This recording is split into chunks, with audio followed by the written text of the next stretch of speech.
Let me start sharing my screen. So good morning, good afternoon, good evening, everyone, depending on where are you connecting from today. I'm Alessio Dentino. I'm the founder and CEO of Fooding, and I'm truly excited to welcome you to this special webinar of a series that we actually initiated back in March this year, which is going to be all about innovation to transform our food system and the contribution of the agri-food tech community as part of the UN Food Systems Summit 2001 Special Dialogues. We're basically team up with one of our collaborator to bring these webinars to life. And without further ado, I'm just going to give you a brief introduction of today's agenda. I'll give a really brief presentation about the food tech ecosystem and give you a bit more context about the FoodTech 500, which is our annual competition that showcase the heroes of, in our view, of the agri-food tech system. Then we will pass it over to Anne Lemore, who's going to set up the scene by introducing the United Nations Food System Summit. And we'll then have a keynote speech from Dr. Martin Frick, Deputy to the Special Envoy for the UN Food System Summit.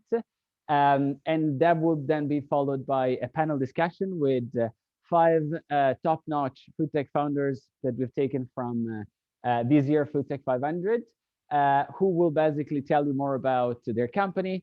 And this is where we're going to be opening a discussion about how we can basically together, work to create a better food system and how they're actually doing it with their solutions. We'll take basically questions as we go for the panel. So we'll kindly ask you, all of you, to basically type your questions into the group chat so that then we can pass it over. I'll be moderating the Q&A, but we will basically be able to select, in interest of time, a selection of them. So please type them as they come through, and we'll make sure to address as many as we can. But a little bit about Forward Fooding first, really quickly. We basically are the world's first collaborative platform for the food and beverage industry. We set up, we had headquartered in London in 2015 with basically a very simple mission, which was fostering food innovation to redesign our food system through corporate startup collaboration and to basically helping all the ecosystem actors to understand and map out all the agri-food tech ecosystem. And we basically do this through a data platform that we built called the Food Data Navigator, which we basically license to our clients.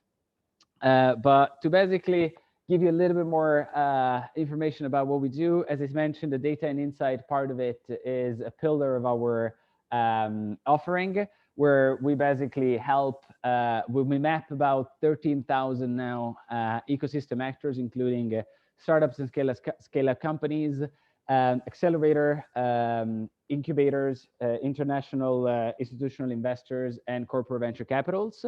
And we basically monitor all the developments that are happening in the ecosystem, and we study all the connections between the ecosystem actors, with the idea that by understanding the ecosystem and who are the players, we can basically connect, these parties to spark as many collaborations as we can.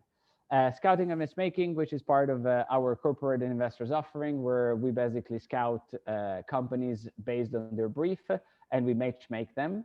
And ultimately with our startup network, where we now have built a food tech innovation hub in London since 2018, and more recently we launched one in Barcelona, where I'm actually taking this webinar from today. And that, along with the FoodTech 500, is basically how we help our startup community to grow, and therefore help also external parties to tap into our startup network. Really quickly about the database that I mentioned earlier, we now have actually about 13,000 ecosystem actors, as it basically grows by the week, and we keep on adding new players on it. But to give you an idea, is a global coverage, and we have about 5,700 plus companies, about 140 international incubators and accelerators, 900 institutional investors, including also business angels, and about 250 actually corporate organizations and corporate venture capital.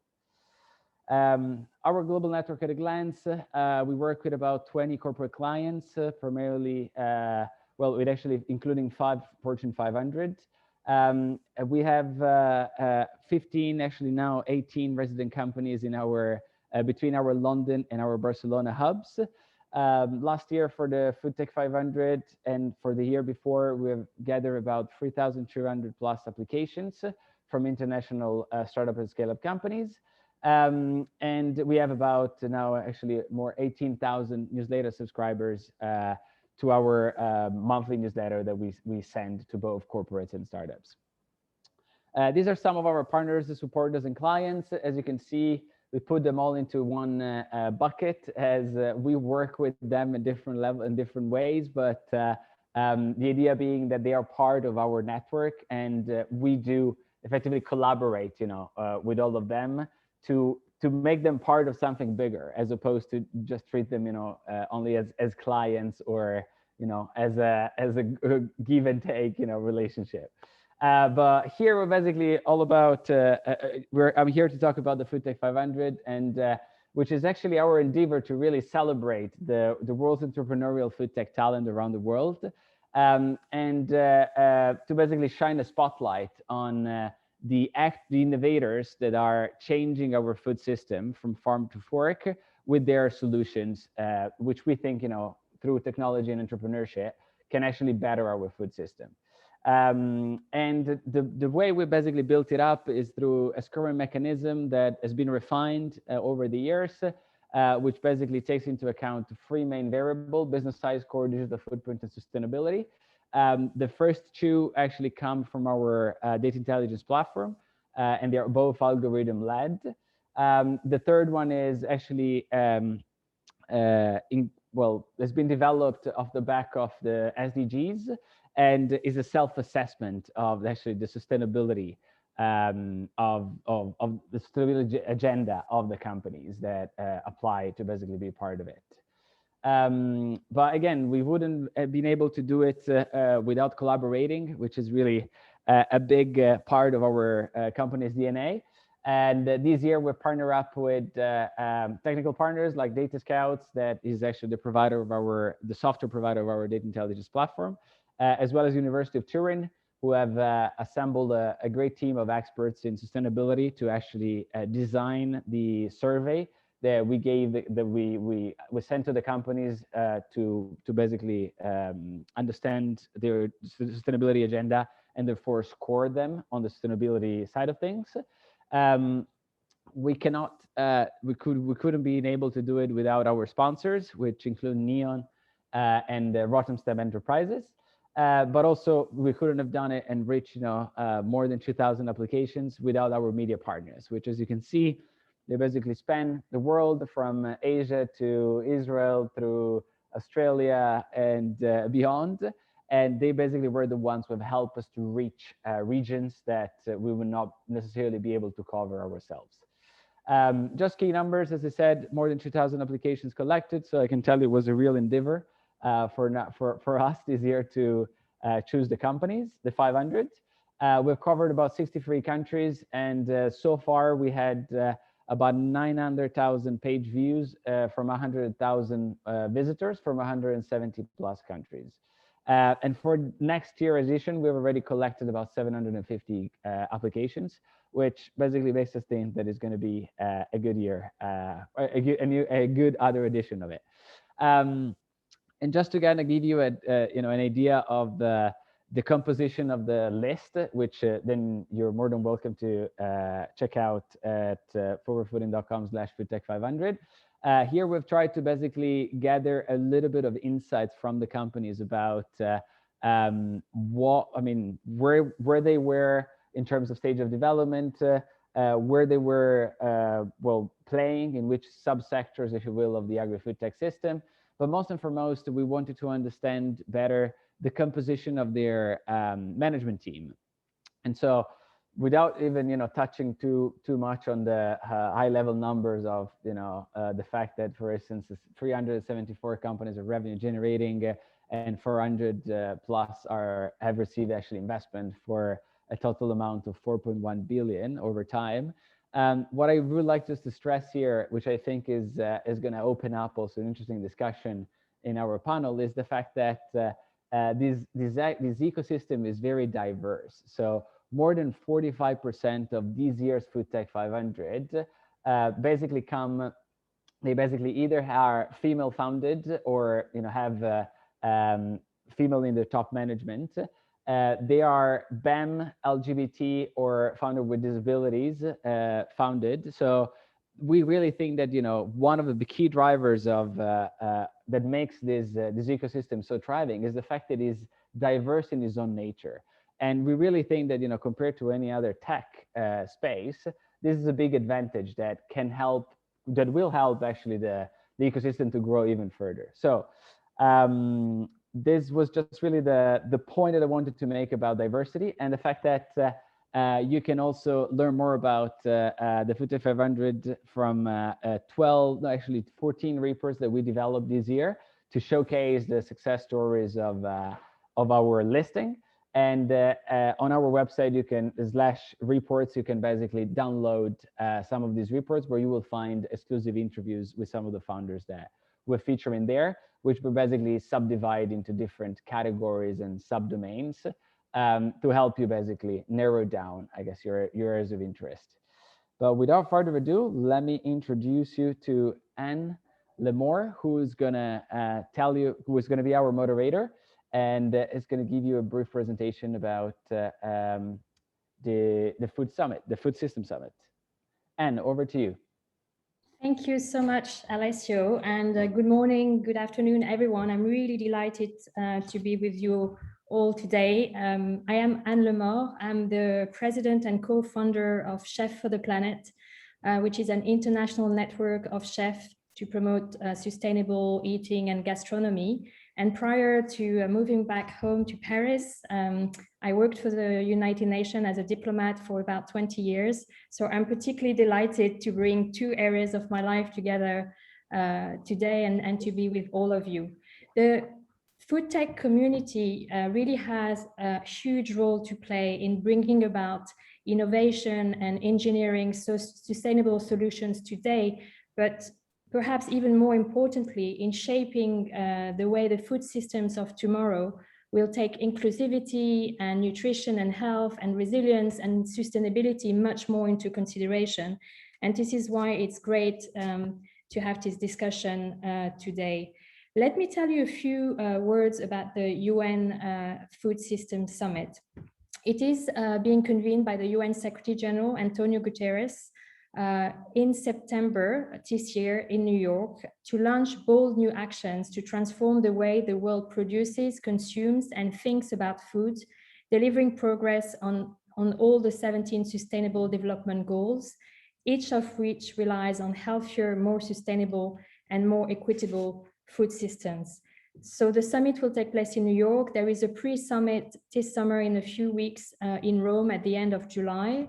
And it's really a significant event, the New York one, because it's really the first time that you will have a head of state ministerial summit focusing on food and food systems transformation.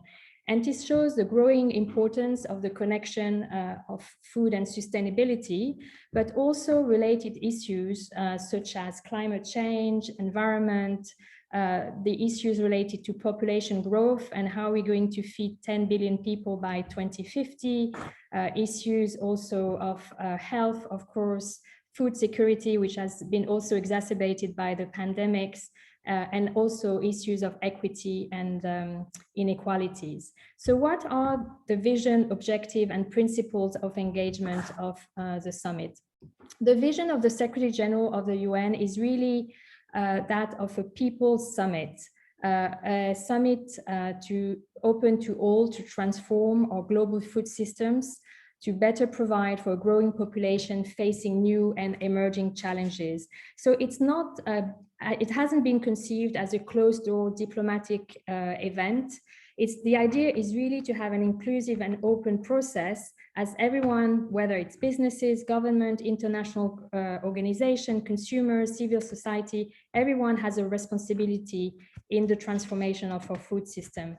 And this is why the discussions of today are so important, because it's only through the engagement of multiple communities, multiple actors across the food ecosystem, and at the global, regional, and local level, that we will manage together to transform to the kind of systemic transformation that we are talking about. The objective of the summit is to launch a worldwide decade of actions by different actors to transform our food systems with measurable outcomes, highlighting existing solutions, and also celebrating leaders in food systems transformation. And the summit, is guided by 7 principles of engagement. The first one is that we need to act with urgency. The second is that it is important to all of us to commit to the summit's vision, objectives, and outcome. It is also important to be respectful of different cultures and different contexts. There is not a one-size-fits-all solution, but a multitude of solutions. It's also important to recognize the complexity of our food systems and the way they're also closely related to the type of issues that I've mentioned earlier on, whether it's climate, health, etc. To embrace a multi-stakeholder inclusivity, different cultures, different perspectives, different policies, there will also have to be trade-off. Also, the 6th principle is to work together and complement the work of others at all different levels and build trust. Finally, let me just mention a few points on the processes and the structure to understand better how the discussion today fits into the summit. If I could have the next slide, please. Thank you. The Secretary General has appointed a leadership team who is headed by Agnes Kalibata, who is the former Agriculture Minister of Rwanda, and her deputy, Martin Frick, who is with us today, and we're looking forward to hearing from him in just a minute. In addition to this team, we have a number of committees and groups, such as an advisory committee, scientific group, task force, and a champions network, to which I'm very pleased to belong. 5 action tracks have been defined. First one is to ensure access to safe and nutritious food for all. Second, shift to sustainable consumption patterns. Third, boost nature positive production. 4th, advance equitable livelihoods. And 5th, build resilience to vulnerabilities, shocks, and stress. And 3 types of dialogues have been established for the inclusivity and openness of the summit, as I mentioned early on. There are dialogues happening at the global level, dialogues organized by member states of the United Nations happening at the national level, and then independent dialogue like the one we have today, organized by different actors to discuss their contribution to the Food System Summit. The reason we thought that with Alessio that it would be great to have the meeting today, next slide please, is really that we wanted to ensure that the FoodTech community is really included and is part of the discussion and the solutions. We wanted to give you space to exchange on your views on the main issues and challenges being faced now, and what do we want to achieve, in the next few years and decades. And the official feedback of the discussion we're going to have today will feed into the summit itself. First, it will be publicly available on the dedicated gateway which exists, which is the Food System Summit community platform, where you can also already have a look and see all the different dialogues having taken place all over the world, organized by different actors in the food ecosystem. And the summit secretariat will also use our discussion for a big report that they're preparing for the summit itself. So I will stop here and pass on now the floor to Dr. Martin Frick, who is the deputy to the special envoy for the UN Food System Summit. Martin, you are a long-serving diplomat, and we are extremely honored and happy to have you with us today. The floor is yours. Thank you. And long-serving diplomat sounds like a fancy kind of disability. And let me start with that. Sorry. I was wowed by Alessio's presentation because you also look into, your female founders, your LGBT founders, people with disabilities, and that makes me happy because I happen to be the guy who managed to have the first 2 LGBT NGOs admitted to the UN with ECOSOC status. And I was one of the lead negotiators on the Convention for the Right of People with Disabilities. And it's wonderful, really wonderful to see how this becomes a reality, how inclusion comes from a concept to something that you actually do. My keynote is foreseen until the top of the hour, and I want to respect that because I'm very much looking forward to listening to you, and I will be here for all of the event. It's quite exciting to see what you are up to and what you are doing. And, since this is so much about innovation, it's actually a very exciting thing, this Food System Summit, because it's on so many levels an innovation. The first one is the UN has never done a food system summit. There were food summits before, and they were basically in the wake of famines, and the issue was how do we bring enough calories to people. Where we are today, we recognize finally that food is the centerpiece of about anything that is our future. I have been speaking about food being almost 40% of our global greenhouse gas emissions, and that was more of a gut feeling than anything else. But more and more scientific evidence is coming out, and indeed, the food sector is the single biggest driver of carbon emissions. It is the single biggest killer of biodiversity. It's the single biggest user of water, the single biggest source of deforestation, and so on and so forth. Nothing environmental can be fixed unless we are fixing the food system. But also, our food system is the most unfair thing we have on this planet. More than 80% of the people on this planet who are suffering from hunger and malnutrition are actually working in the food sectors. They are smallholder farmers, and it's absurd that people who are producing food don't have enough to eat. If you look around you, if you order food, if you go to a restaurant and you peek into the kitchen, some of the worst jobs that this planet has to offer are in food systems. We are still in the midst of a COVID pandemic. And if you think where were the outbreaks of COVID, it was amongst camp of fruit pickers, because they are people who are basically without any protection, living 20 of them in one trailer and trying to make some money. It's in the meat industry where often migrant workers are working without any protection. So the 2 big issues that the UN is actually tackling with the Sustainable Development Goals is we must respect our planetary boundaries because we are about to become toast ourselves. We are ruining the basis of our own lives. Or as the Secretary General has put it, we are waging war on nature, and this is a war we are going to lose unless we stop really, really fast. And then on the other side, we are trying really to stop poverty and stop hunger.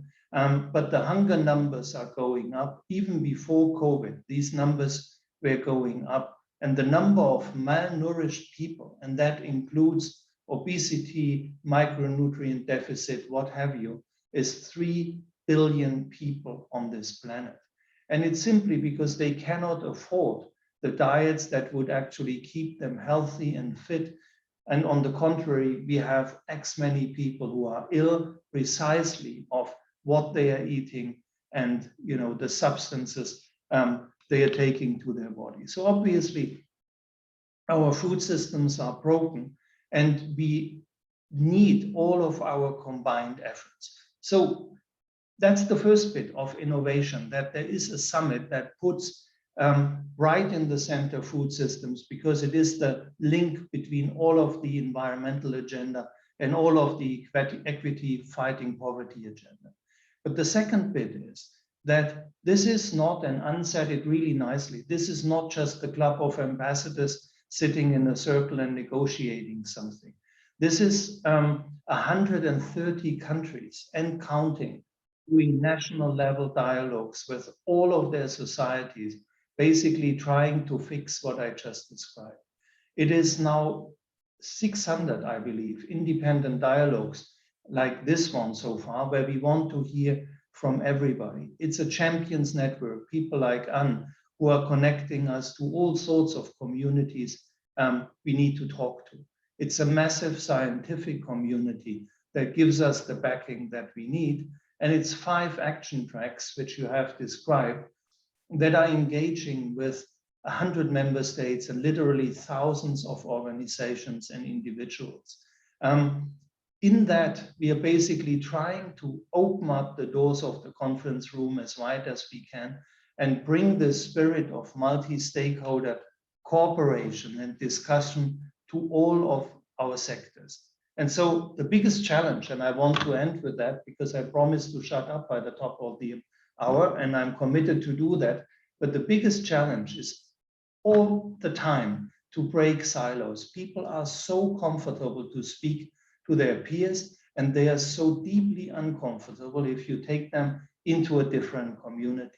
So this needs a constant effort, and we need innovation also there. And the good news is that the one renewable resource on this planet that never stops amazing is human creativity. And I think this is what this group is all about. So I'm really curious to hearing from you. I put some links also in the chat box, and the entire team, myself, we would be delighted to stay in touch, to hear from you. I want to particularly highlight our food systems community. Google it and you find us. This is an interactive space where you can register and be continuing this discussion online with a whole set of different experts, depending on what you're interested on. And with that, back to you, Anne. Thank you very much indeed. Thank you so much, Martin, for those inspiration words, but also for all the great work, Agnes and yourself and your entire team, all the work you're doing to ensure the summit is a success, and most importantly, one which really makes a difference for the years and decades to come. So we will now start our panel discussion, and I'm really thrilled to welcome such distinguished panelists from Berlin, Helsinki, London, and Paris, Osnat, Maya, Alvin, Fotis, and Jivan. It's really a great pleasure to have you and to hear about your ambition, your journey, and learn from your experience. You all amazing entrepreneurs, thought leaders, but you're also doers in the food, tech, and sustainability space.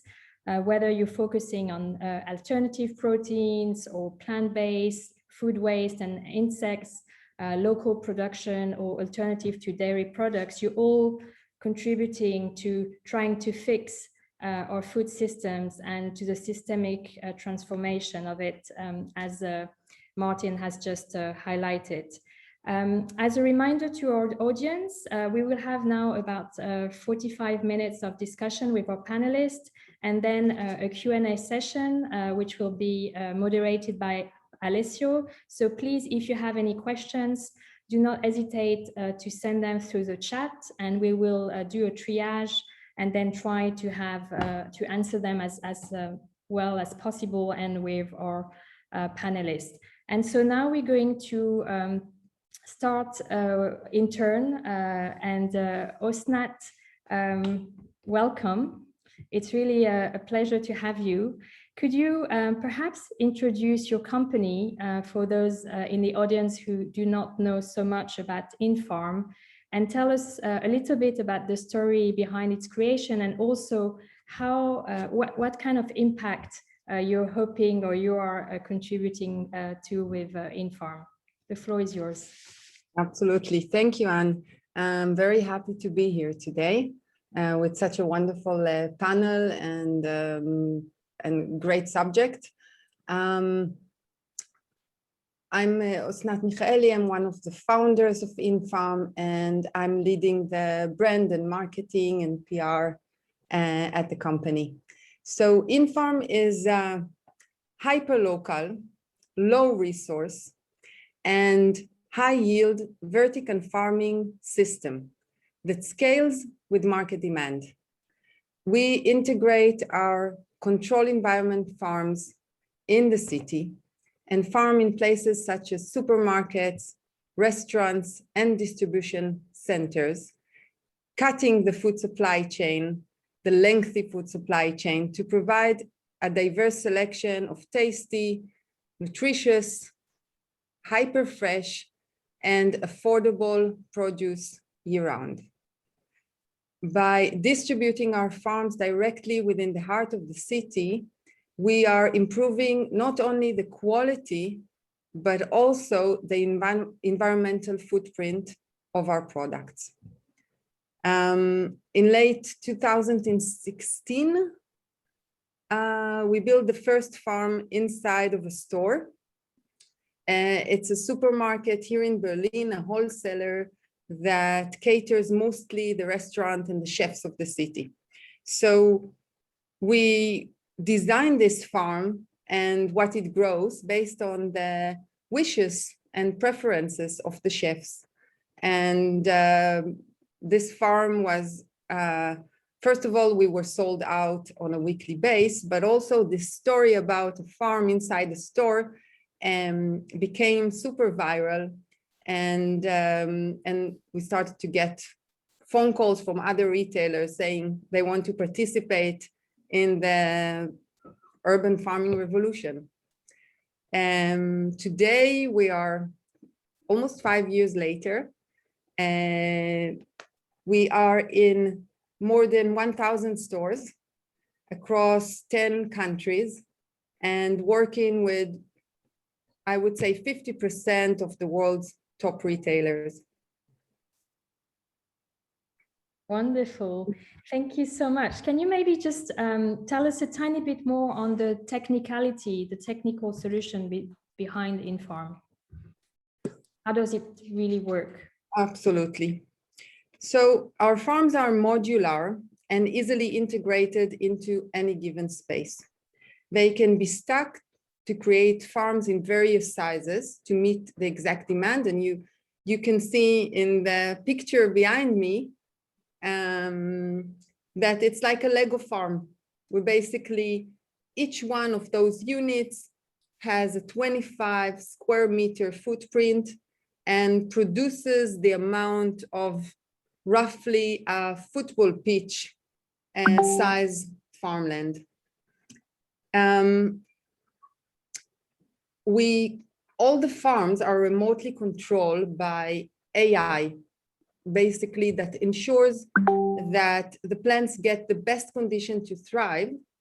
But while growing, we collect billions of data points that help the system to constantly improve the quality, increase the yield, and lower the cost, so that every plant we grow kind of grows better than the one before. In the last, I think, 4 years, we collected over 60 billion data points. So this modularity helps us to launch markets in a cost-efficient way, and also very in a flexible way, and but also helps us to create a very wide selection of plants that we can grow under the same roof. So InFarm is one of the companies that really invest a lot in our crop science, and we have ever expanding catalog today with more than 75 different products that we grow, and mostly leafy greens, herbs, and in the coming months, we'll be super proud to present also mushrooms and flowering plants such as tomatoes and peppers. Wonderful. Thank you so much. We're going to move from Berlin to Helsinki. Maya, welcome. It's also a great pleasure to have you with us. Could you the same tell us for the audience and the colleagues here who do not know so much about Gold and Green, what is your company all about and your story and how it is contributing to the transformation of our food system and sustainability? Welcome. Thank you so much. It's great to be here. Great pleasure. Yes, so Gold and Green was founded 6 years ago with the idea of expanding the plant protein foods a little bit from the dominance of the soya and wheat gluten. So we simply thought that there should be more room for the health ingredients and the Nordic ingredients. So we started to create a plant protein food that is actually based on oats. And it's easier said than done because oat doesn't really behave the way you like it to behave. It requires a lot of scientific know-how to really do the trick. We managed to do that. We created a product called pulled oats, which is a unique composition of oats and then certain legumes like a faba bean and pea protein to really create a product that is nutritionally as good as possible, like as close as possible to meat. And then at the same time to really utilize this uniqueness of the Nordic nature and really to bring the cleanliness of the Nordic to the plant protein foods.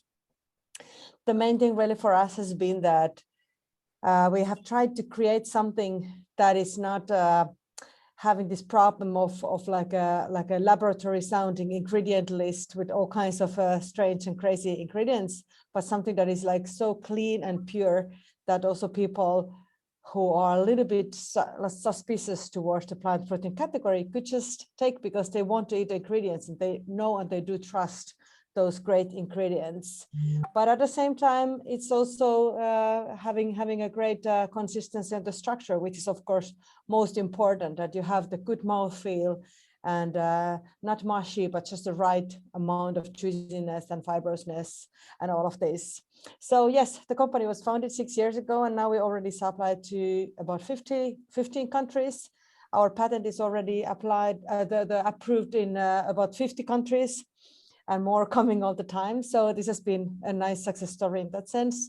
And we are just about to launch our next set of products, which is more like an industrial ingredient. We want to help the others also to incorporate the oats and the goodness of the Nordic nature into either plant protein foods or just plant-based foods in general. So protein booster or meat replacement, we don't care. So this is what Gold and Green is doing. Thank you. And have you seen, since you funded your company, especially in the first countries where you started in the Nordic region, have you seen an evolution of the consumers' acceptance of the kind of product that your company is doing? Yes, it has been an amazing journey. I really have to say that during these few years, the environment has changed so much. So just 6 years ago, when we founded the company, FoodTech in the first place was not so common. So it was very difficult to get investors understanding what they're really doing. So are you doing food or are you doing technology? No, we're doing food technology. So this is something that has been changing a lot, first of all. But at the same time, I mean, this whole approach towards the plant-based food, it has becoming so much more the new normal, and like even just regular people are seeing that it's totally okay, and you are not like a special diet person if you're like eating the plant protein foods. But yeah, I mean, the whole market was growing about 700% the year we launched. So this was just a case from the Finland. So, and the same has been happening in all of the other Western countries. So clearly there has been a big change. Personally, I do still believe that we are still taking the baby steps into alternative proteins, and there's still a lot to do because the majority of people are still buying just the same minced meat what they did 6 years ago as well. So yes, but working towards the common goals and doing our best. Great, thank you. We're going to stay in the space of alternative protein and plant-based, but move from Helsinki to Paris. Welcome, Alvin. It's great to have you also with us. You're the co-founder and CEO of Algama. Can you also tell us a little bit more about your story and what your company is focusing on and what kind of sustainability issues you're trying to address? With great pleasure. It's great to be here. Great to be speaking here with all these very great speakers. And coming just after Maya, it's going to be even easier because we basically do things very similarly, and well, a lot of common points with what we do, but a difference in the intake, the input that we have, because we're working at Algama on microalgae. So we developed a food innovation platform that is working and focusing on mainstreaming algae for the food industry. We started about 7 years ago, and I can also say that 7 years ago when we started, people were like, what are you doing? We just don't understand. And but today it's very different because it's pretty obvious for everyone, and then everyone says, well, we need to do something, and it's very helpful to see that the whole system is changing, and the whole system has a lot of bodies that wants to see that change. So we are pushing innovation thanks to our innovation platform that is actually focusing into the strains of algae that we're working from and the processing of this algae, because algae is already a product that we see a lot in the world, because a lot of producers, more than 4,000 around the planet, have been working on producing this algae and growing the biomass. At Algama, we saw that the biomass is not very easy to use for many reasons, but it has a lot of very positive aspects, such as a great ratio of protein, up to 70% of protein, a lot of fatty acids, the omega-3s, the omega-6, 7, 9 that we have in a great presence. It's actually the global source of omegas, and a lot of vitamins and minerals. You have something very complete. And we saw that we don't very well use the marine protein, and we decided to create a platform that will transform this protein and this biomass into actual ingredients that are very easy to use for the industry and for the people who wants to use this type of ingredients. Basically, we can say that we it's just like if you consider any food chain, any food value chain, we are just like a meal transforming the wheat into flour. And we have the algae initially, and we transform this algae thanks to our very interesting and innovative process that is super clean with zero chemical into actual ingredients that is very easy to use. Thank you. And which kind of products do your algae end up being in? Well, people can be surprised at what we do with algae because one of the main products that we have is an egg replacer. So we use the algae to replace eggs into so many products. The reason is very simple. Eggs are one of the most functional protein you can find, and it's very interesting because around the world we are using a lot of eggs to create the texture of a product, and we realized that we can find a very similar type of functionality into the algae. So we do enhance the functionality of the algae that we are creating, and we have the possibility to provide something that makes an egg replacer that, of course, has the taste of the egg, but also as the color, the texture, everything is similar. You don't know that you are using something else when you use our products. But we also use our innovation for many categories. A lot of alternatives, like, well, the seafood alternatives, meat alternatives, dairy. We have many we have found many interesting compounds into the algae that are helping the different categories. Actually, there are over 15,000 compounds of interest into algae, and the very thing is that algae are very old because it's been in nature forever. It's at the origin of all the plants that you have on Earth, but it's also not very well known. So somehow it's new because we haven't domesticated the algae yet. So right now, this is what we are doing at Algama. Thank you. We're going to move now to London and to leave out protein for a bit and speak about food waste and insect. Fotis, it's also a great pleasure to have you with us. You're the founder and CEO of Better Origin. Could you tell us a bit more about your company and what sustainability issues you're focusing on and the challenges you're trying to address? Yes, of course. Thanks so much, Anne. Hi, everyone. A great pleasure to be here with such great panelists and to hear all the really interesting things happening in the food tech space. As I mentioned, I'm one of the founders and CEO of Better Origin. And Better Origin, we use the power of nature and technology to convert food waste into animal feed. And we do that using insects. We're building a network of decentralized insect mini farms that get deployed on farm and then convert local waste into high value animal feed for various different animals. And it's a sector that is gaining quite a lot of momentum right now. And we are quite different in our approach because we're building the tools as such that any farmer in the world can actually farm insects in existing farms. And we thought that a great way to approach this problem is by introducing tools to existing farmers who have the same skill sets, the space, the know-how, and the desire to diversify their farming techniques. To achieve that, we use AI and technology, and we house our system in a shipping container. It is like any shipping container you see traveling the sea, and we put a mini factory or a mini farm inside there. The great thing about using IoT and all these interesting technologies is that the farmers don't really need to do much, and we can control everything remotely. And all they are asked to do is basically put the food in and take the insects out when they're ready. And an interesting point that came about, especially when we're starting to found the company, is that food waste is a concept that doesn't really exist in nature, because in nature, anything that gets wasted actually goes back into the food chain. And it's a classic example where humans are pretty terrible at dealing with waste, but nature is perfect.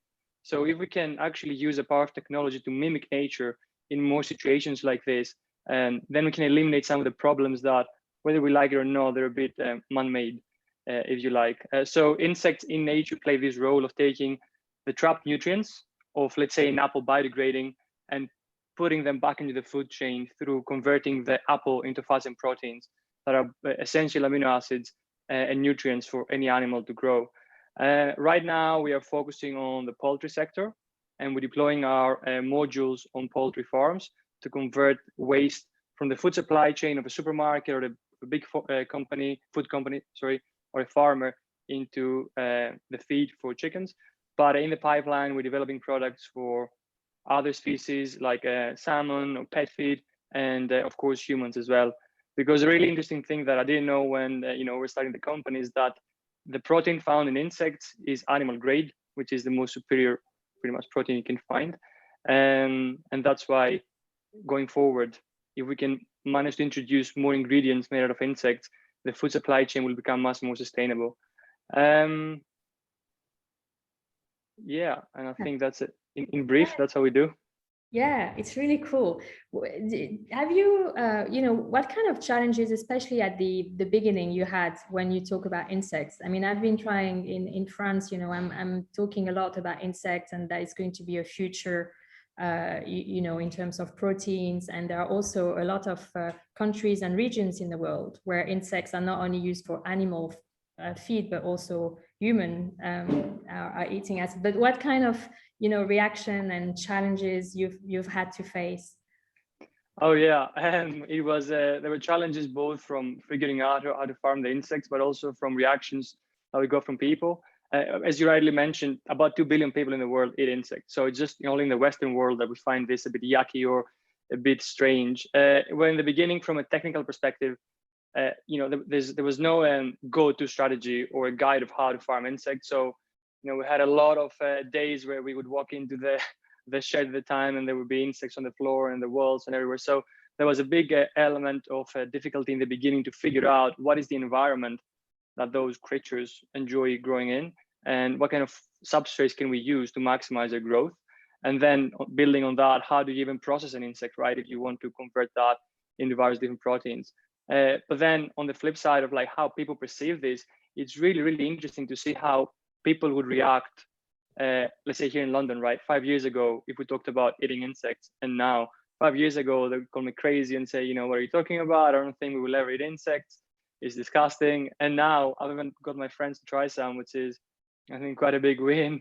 I mean, it's just, in my opinion, it's a bit of a marketing trick, really, right? If you think about, and the example I like to give is sushi, because, you know, in the end of the day, we eat raw fish. And if you put it in perspective, I think that can be, you know, the first people who heard about it probably felt the same, that it's a bit yucky, but right now, it's, you know, it's very tasty and it's considered to be one of the most high-end foods as well. So, you know, if the benefits are there, then it will be adopted. And the benefits of farming insects is that you need less land, less water. It's much more sustainable. It's more local, and you can farm them anywhere. Like any country has waste, right? So all you need is waste as an input. And the whole point of building this network in a decentralized fashion is that we can localize the supply chain and start safeguarding some of those elements of food security. So we don't need to import everything from like around the world. Yeah. And in addition to, you know, the fact that insects are such a high source of proteins, there's been quite a number of reports by the United Nations and the Food Agriculture Organization on the benefits of insects in terms of proteins. Thank you for this. Thank you. Jan, welcome. You're also in London. I don't know if you've been eating insects there, but not yet, but hopefully one day soon. Great. Soon enough. Yeah, well, now that you're connected to Fotis, you're the co-founder and CEO of Better Dairy. So you're dealing with also alternative to dairy. Can you also tell us a bit about your journey and your company and how it came about and your vision? Awesome. So I'm one of the co-founders and CEO at Better Dairy, and it's really great to be here. So thank you guys for having me. I'm very excited to chat with you today. In terms of the company, what we do is we're creating molecularly identical dairy products. So exactly the same as dairy, except without needing any animals at all as part of the production process. And the reason why we're doing that is because dairy is super unsustainable, right? It emits a lot of greenhouse gases into the ozone, over 5 times the global aviation industry back when people were flying. And so it's a huge, huge sustainability problem from a CO2 emissions point of view. It also uses a lot of water in the production process. So up to 100 or 1,000 even liters of water for 1 liter of milk. So again, just a massive sustainability issue. And so coming out of that, there's a couple of ways that one can tackle the problem. You've got plant-based options that are obviously doing a great job, things like Oatly, that have nailed like the milk market, but haven't really made as much of a dent on things like cheese and yogurt and some of these other products. And so where we come in is we're using technology to actually create molecularly identical dairy so we can give consumers the same products that they already know and love without having that unsustainability angle. And so that's really in a nutshell what we're up to. And in terms of how we do that, there's a lot of different technologies that we are kind of bringing together to do it. The underlying premise is really following a process very similar to beer brewing. And so you take yeast and you put them in a fermenter and you feed them with sugars and you give them some water. And instead of ending up with beer, you know, as you would in beer brewing, in our case, you actually end up with dairy as the output product. And it's a little bit more derivative than that. You know, you end up with the proteins and the fats and the sugars that are found in dairy, which you then kind of bring together to create these complete dairy products.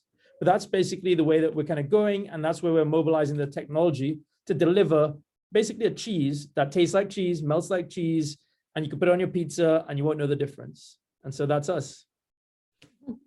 Congrats. I have one question though, which comes often. You know, you're mentioning the same products without the sustainability, you know, issues. But what about the health, you know, component of the products? Is it the same nutrition or is it highly processed by nature? Yeah, so, you know, when you think about cheese, health is probably not the first thing that comes to mind until you see some of the other products that are, you know, out there to try and replicate cheeses, right? And so, you know, cheese and dairy proteins, as a prime example, is actually a very good source of protein. It's got the complete amino acids. And so that's why we're actually replicating it and actually creating molecularly identical dairy, because the nutritional content is actually there in the proteins, for example. And so if you can bring that to market, you basically don't trade off on the nutrition. When you look at trying to make analogs, you know, you can do a lot of good work and there's definitely a lot of good work that can be done and workarounds.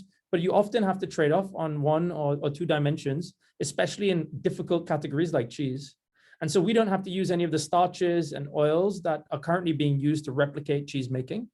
And so that's really what we're circumventing, alongside obviously the consumer enjoyment and the fact that, if you're a big restaurant chain like Domino's, it's much better to have something like for like, because it can also factor into your existing formulations and your existing recipes without drastically having to change them. Thanks. And you've also seen others on the panel an evolution of the acceptance by consumers. Yeah, so for us, we're a little bit further away. There's a bit more of an R&D that goes into actually bringing what we're doing to life. And so right now we've been mostly focused on actually bringing it into existence. So it's very similar to the lab-grown meat stuff that's going on in the US and now on a global level, where it starts off in a lab and then it grows up and then we get to larger fermenters. And so we're currently undertaking that journey ourselves. Throughout that journey, obviously, we've been speaking to consumers because at the end of the day, it's something that people need to eat and enjoy. And so far, the feedback's been pretty good. We also see the whole world kind of moving towards this. And so, yeah, we're excited to just get our technology in the place it needs to be to actually get this to market. Thank you. It's great.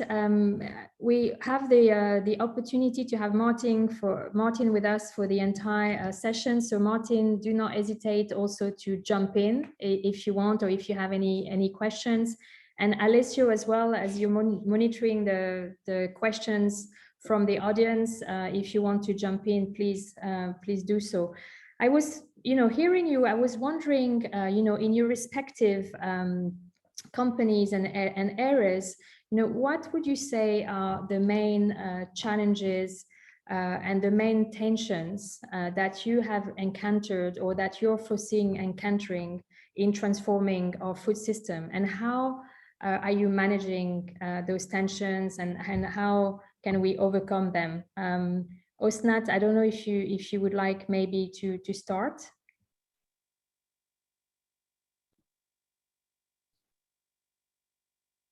You need to unmute. If Osnat, we cannot hear you, so I don't know, Maya. Yes. Okay.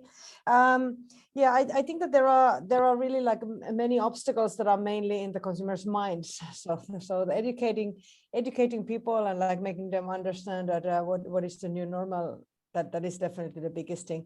But also like the existing industry hasn't always helped so much. So there has been like a lot of focus on just mimicking things and making fake products and so on. So that is not something that is necessarily not resonating to everybody. So kind of like having an industry that is really standing on its own and like proudly and clearly focusing on its own strengths. I think that this is something that needs to be really happening. We were just hearing the example from the Oatly. I think it's a good example that like if Oatly would have like desperate to try to have fake something, they wouldn't be on the position where they are right now. So it's kind of like proudly being what you are and like a building on your own strengths, and then somebody else will take another area which is then generating the actual dairy in another way. So these are some of the things that I have been thinking a lot. Great. Osnat, I think you're manage the technical challenge. Yeah, I was also thinking that when we started this, we were talking about exactly the same problems and sustainability problems, and we were seen as a bunch of hippies for the first few years. So I totally agree that there's a huge level of education on a global scale that brought the problem for our food system into the front stage. Also, the COVID pandemic, unfortunately, really highlighted the fragility of our supply chain and the importance of local production and safe food. And I think looking into the future, we know that 50% of consumers in the next decade will be millennials and Gen Zs, and they are already very much informed and educated, and they prefer local, healthy, diverse, and they want to know who is producing their food and what does it contain. And they already understand that our food choices are very much related to our very existence in this planet. So yeah, I agree. I see this leap of understanding from week to week almost. Thank you. I think that if I may add something, I think that all of us, what we can do to help this change is really fight for transparency. So I know that we're all in a route to offer a better and more sustainable solutions to the world, and we all know that there's a path of going on, you're not becoming sustainable at the first instant. But I think that we need to be bolder in really opening the way we do things, loudly and boldly claim our targets and how we want to make it, be more inclusive, and also getting feedback and ideas from our peers, from all those amazing innovators in food, but also from consumers. And yeah, I think that's the only chance that we can really create an alternative and healthier food system. Thank you, Osnat. Alvin, is it also your experience, and would you agree to the need to be more transparent and the role of education, and what are the key challenges you're encountering with your company? Well, I have to say that I agree with everything. Yes, it's very key to be transparent and to bring more transparency into the food industry. The education is definitely very important, and I want to say it's pretty hard because it's also about having the right education because I'm hearing a lot of things that are not very right. I mean, sometimes people will bring some ideas that are not the ones that they should be pushing, and or maybe they should, but they might not want to push them for everyone. I'll give an example that comes to my mind right now. Sometimes I am discussing with a lot of people that will say, well, we want to have food that is only very simple, vegan, super clean, that is local, and etc. And a lot of stuff, a list that is very long, and I can agree with that. I mean, I can't disagree. But we cannot feed the whole world that way right now, and we need to find solutions that will work for everyone, and we need to consider every single people in the planet, because there are huge challenges for everyone. So right now, I think we need to make sure that we can push the proper solutions.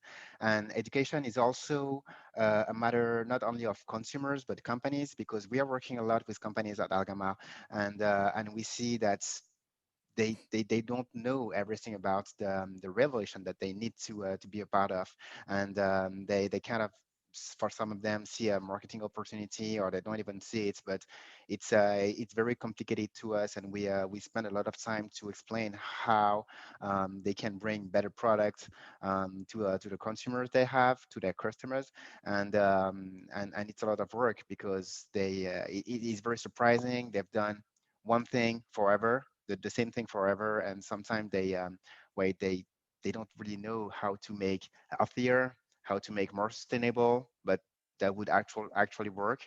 So that's definitely a big one. And from what I see in this industry, and linked to another point I've made before, we need to make sure that we make food very affordable, and that we create solutions that will be accessible to most people in the planet. Thank you. Yeah, that goes to one of the points Martin was mentioning when during his speech. The importance also of this summit in terms of inequalities and access of good food, nutritious food for all. Alvin, it's very interesting what you were saying about the companies that you're working with, that they've been seeing your product in terms of a marketing opportunity. Have you seen an evolution in the fact that they're actually also generally wanting to embrace the sustainability agenda, in addition, of course, to the marketing profit one? Or what have you experienced in terms of evolution? First of all, I will say that one company, and we usually work with pretty large companies, and one company is not just one people, one person, and it's very interesting to find that since we started, we have always met super interested people that wanted to bring new things, that bring very positive innovation within all the companies that we are discussing with. But it's going through all the layers of these companies that is pretty difficult, because and even today, sometimes I'm discussing with some innovation manager or some people that are at the R&D and that have a great sensitivity for that topic, and whenever they bring it to the management, they say, well, actually we don't care, it's going to be a trend, so let's see if there's something we can do just to satisfy a few consumers, but we're not so interested. But we've heard that a lot. It's changing, because we've seen some people, and don't count on me to quote anyone, but we've seen some people who said before, well, it's a trend, it's not interesting to us, it's not our business, and right now this very same people said, if we want to leave, we need to do it right now. and that's very satisfying to hear that, to see that, well, the move is getting better, and the companies are more organized also inside of their teams to bring this innovation. So it's positive, actually. Great, thank you.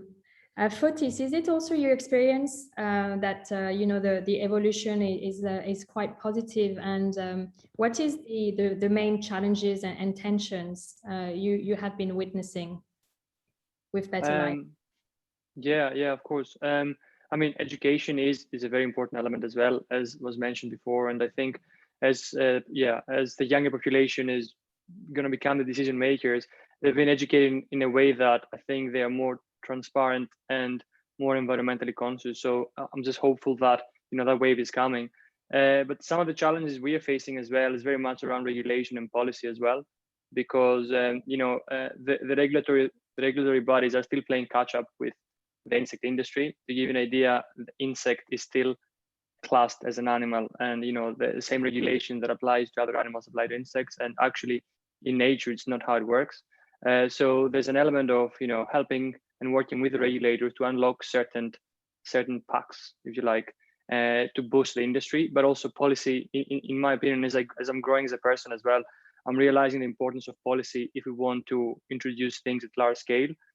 Because things being sustainable is good, of course, but if you are a decision maker in a company, it has to be financially viable as well. And with a lot of new technologies, it takes time to make it very profitable. But if you have policymakers assisting with whether that is carbon credits or some sort of a tax on emissions and stuff like that, that is a big boost to be able to overcome this first moment of inertia and have wider adoption faster. So I'd say that regulation and policy makings are really important elements that have to play a big role going forward. But yes, I've also seen a dramatic increase in from investors to policymakers to companies in terms of how interested they are in sustainability right now versus when we started. And when we started, talking about sustainability was almost like a negative when you were raising investment, and right now it's much more positive. So we would almost try to hide it in the beginning, and now it's everyone is looking for it. So that's really positive to see. And yeah, I definitely think we're going towards the right trajectory and direction. It's just that if we really want this to happen fast, we need to have the policymaker and the regulators pushing hard as well. Can you just maybe give us a little bit more on the investors side? I thought that was very interesting. How have you seen the evolution? Yeah, of course. I think investors were maybe a bit damaged from the green tech revolution, because a lot of companies that started promising didn't go so well. And generally, the term sustainability, maybe 5-6 years ago, had a bit of a negative connotation sometimes, because for whatever reason, there was a perception that if something is sustainable, it's not going to be profitable. And we're seeing that changing a lot. And part of that is that, there are a lot of technologies right now that can be both sustainable and profitable. And profitability has to be in the center of it as well.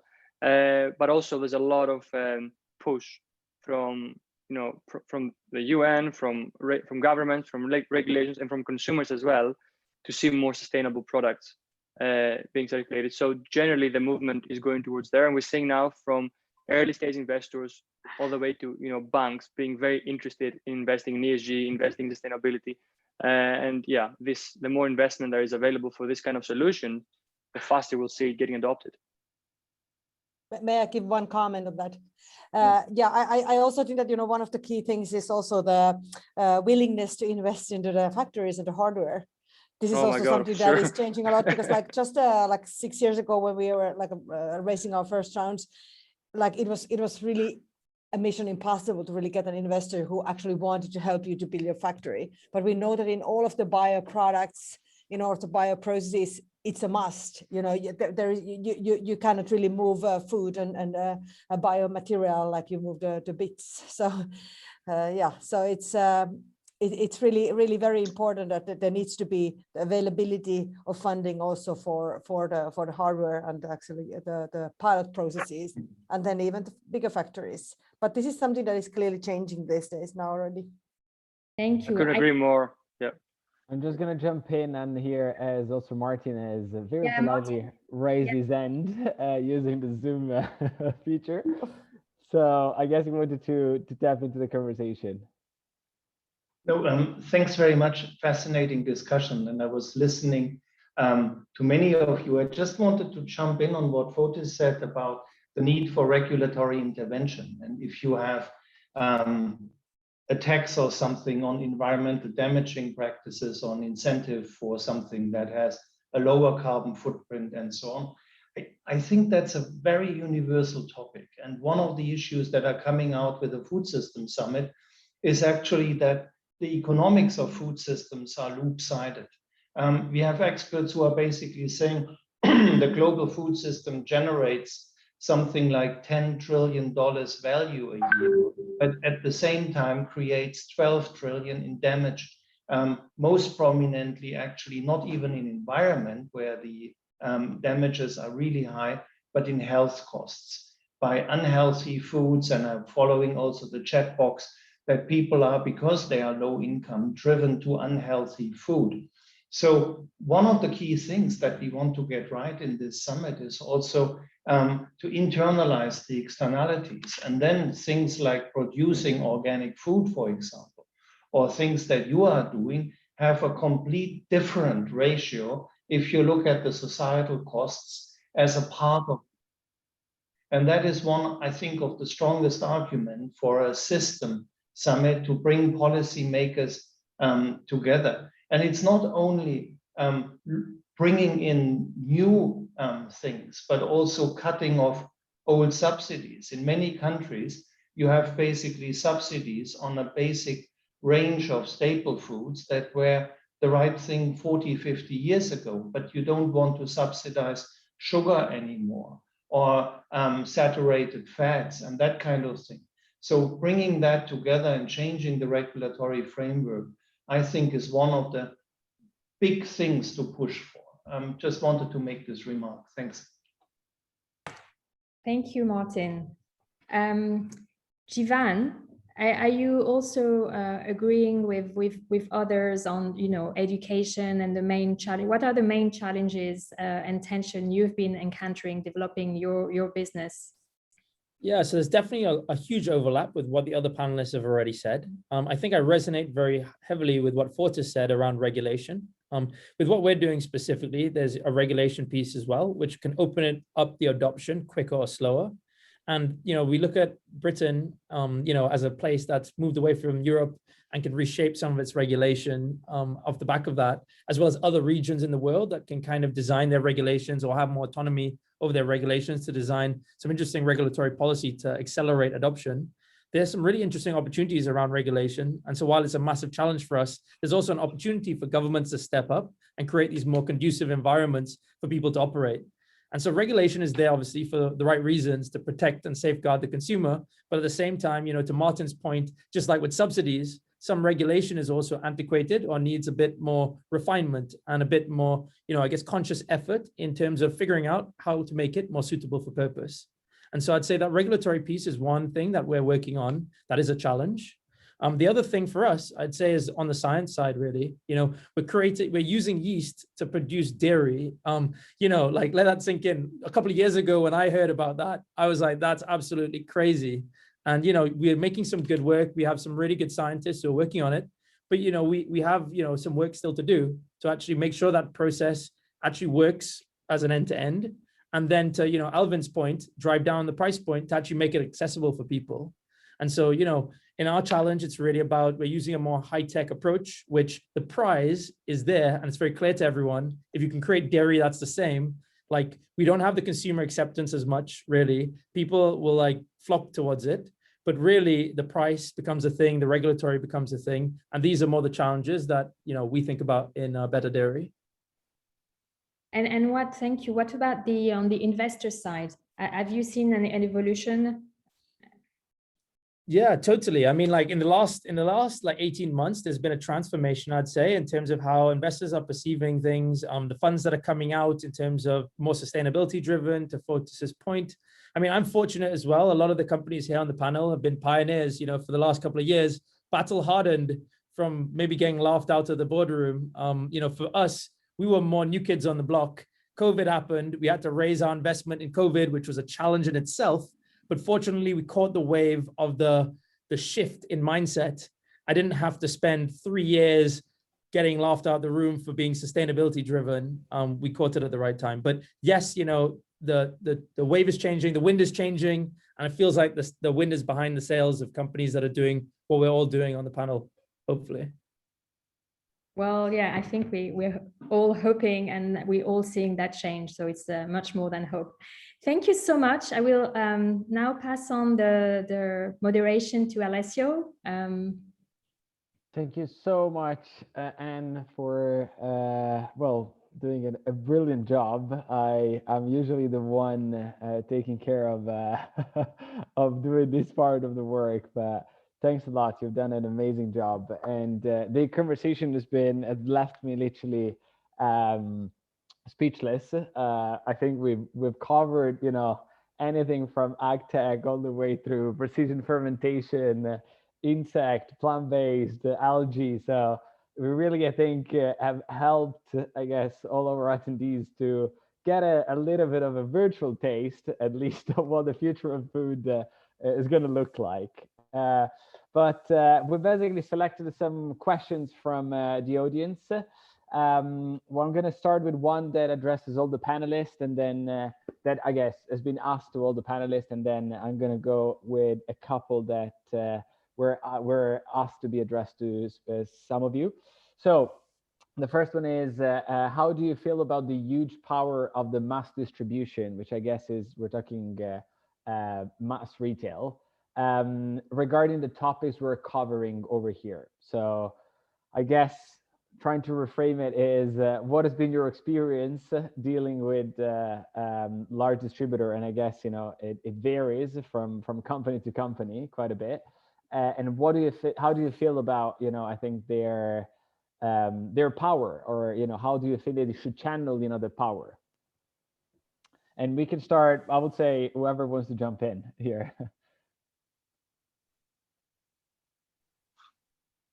We have the least experience, but I mean, from our perspective, like, there's a lot of excitement. They're trying to engage with us heavily, and so we aren't actually selling through retail yet. But for us, because we're in the R&D phase, we haven't been clamped down by the big bad retailers as yet.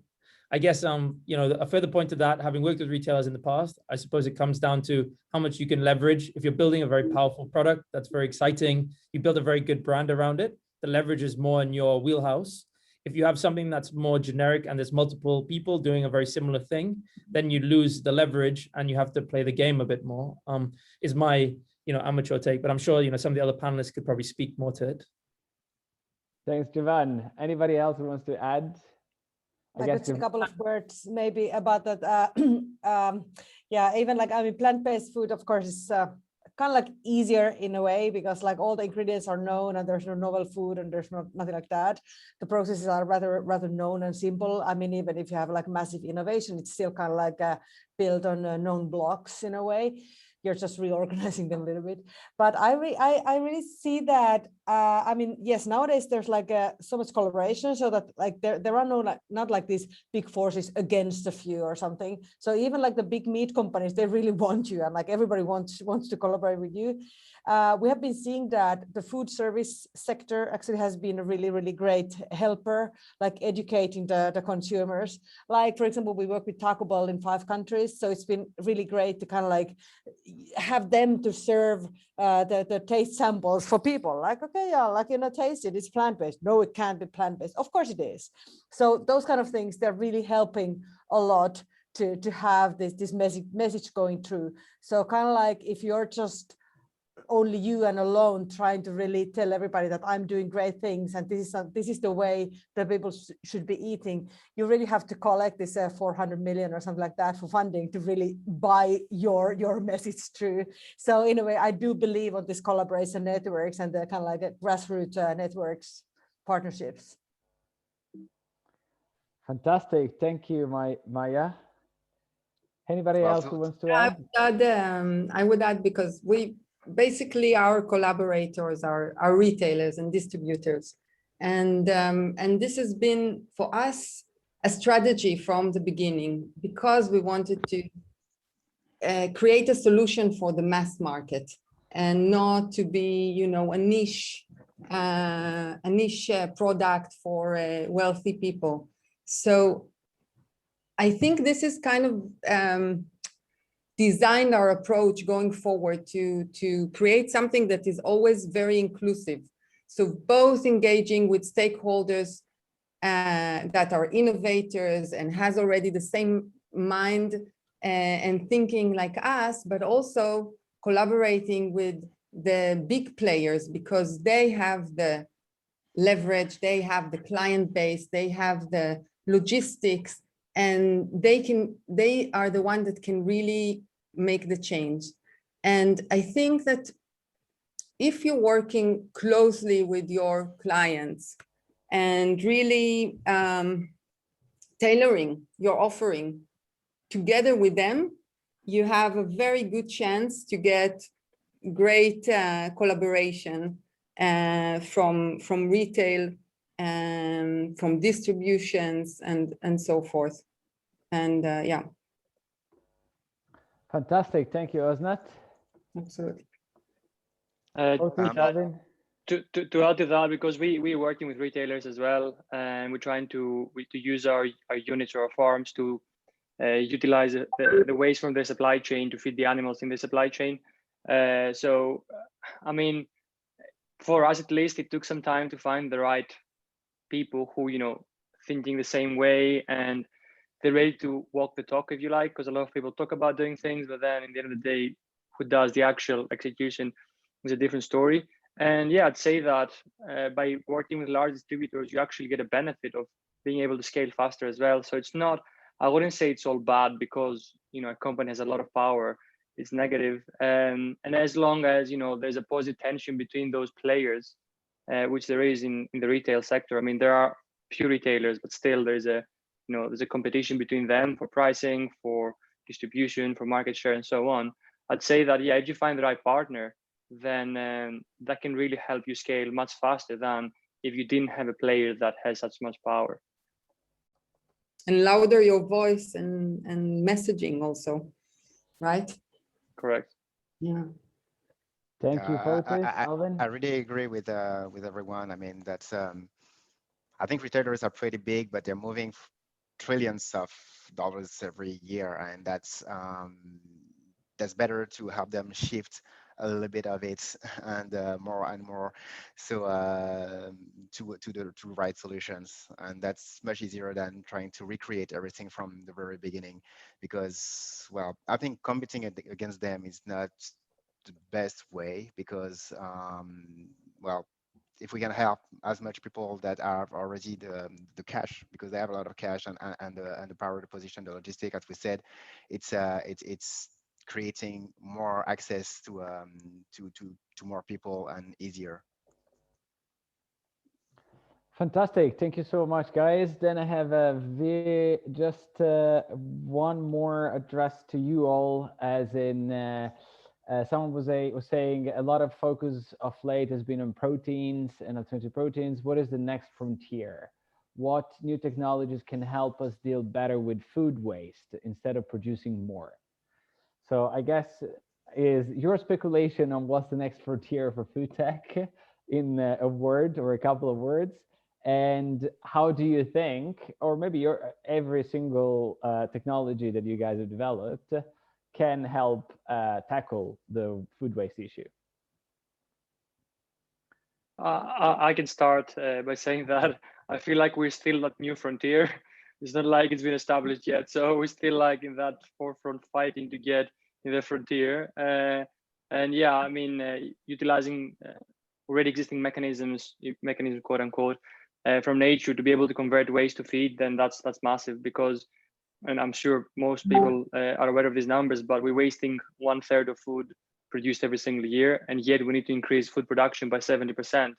And if you think about waste, what is waste? Just trapped nutrients. So if we can find ways to unlock those trapped nutrients and put them back to the food chain, then we're definitely winning in that regard. But yeah, definitely, if you ask me what the next new frontier is, I definitely think that insects still falls within that push for new frontiers.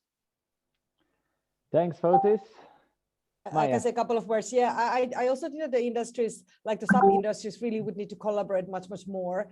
Like for example, like in for example, the plant-based dairy industries, there are like a lot of residues that are just going to the animal feed, and it's not like a very good sustainable solution at the end of the day, and maybe the consumers are not so happy about that either. So like how to make those supply chains really work so fluently that the other industries could then utilize it. Like there's something that is left from somebody, and the other one can actually utilize it. So it doesn't necessarily need to be that each and every industry is like utilizing the ingredient to the full, but then you really need to make sure that there's a continuation of the ingredient usage and everything is used to the full. Yeah, I think totally agree with what Maya said there. I mean, as time goes on, and obviously, Fortis said as well, I mean, we're at the frontier still, we're still building it out, but there's a lot of synergistic relationships there, and also it unfolds itself more and more as we continue to build out what we're doing. There's more companies that pop up that can tackle some of these things. You can turn byproducts into more and more useful streams, and so I think that's just more entrepreneurs coming to the game, more internal innovation happening. And I feel we're making good movement towards it, but obviously it can be, accelerated. And I think that one key thing is really the data-driven food production. So if we produce much more with contact to the demand, we obviously create much less waste, and I think that is something that will come probably to all of the new frontiers and ideas in the food sector. To me, the biggest innovation at this moment of time should be actually the collaboration of all those forces to get us a seat at the table. So we do see that investors now, ESG is probably one of the first questions they need to click the box on. And we see even a huge change in the business and commercial market. But we still see that international bodies and local regulators had, as you've said, and we're actually sitting and designing the policy, are not looking for future-oriented tech-based solutions and really bringing everybody together and pushing this innovation forward with a very clear view of what we're looking to accomplish. And I think that food tech sector has an essential role to play at this level. To me, that's the number one mission that we have: draw attention to all those newly emerging technologies and mitigate the issues that we have in today's food system. And that's including, of course, water and land use and deforestation and gas emissions and food waste. So the problems are endless. But the only way that we can really move to an actionable plan is, I think, working together and being in front of the decision makers of this world.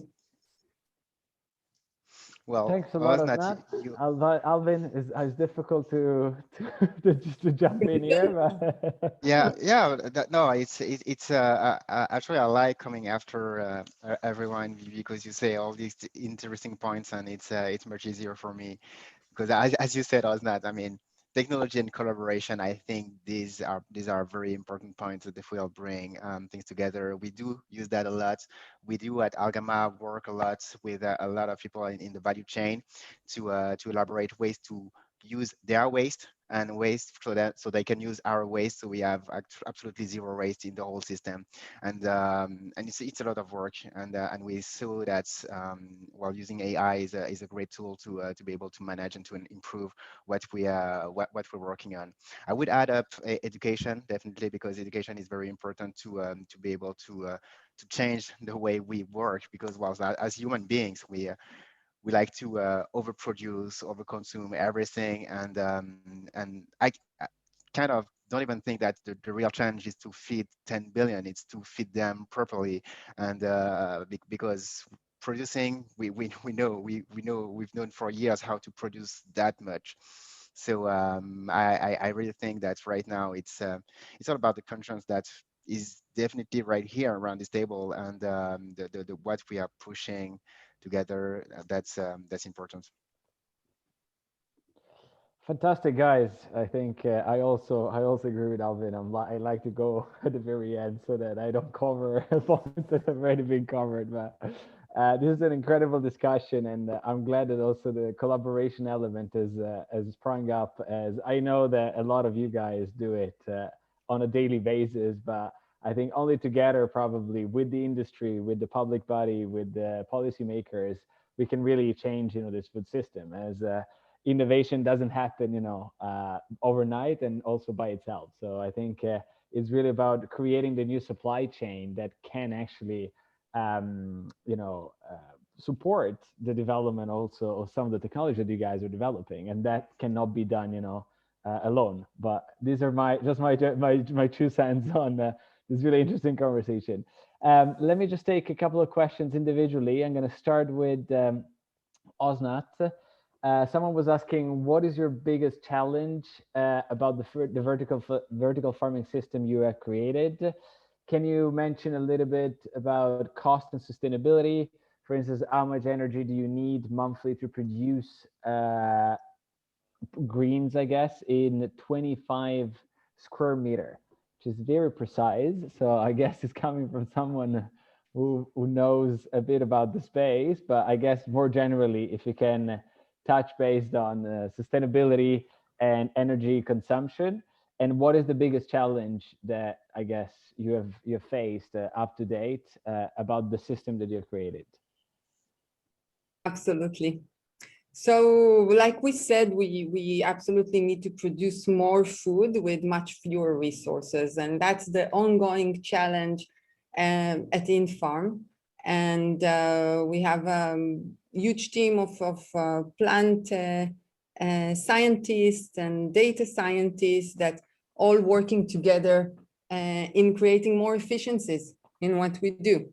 So for example, I can give you some numbers. Since the last 2 years, we've reduced cost of production by approximately 80%, improved yield by more than 200%, and getting with the industrial farms that we have to efficiency that is 400 times more than soil-based agriculture.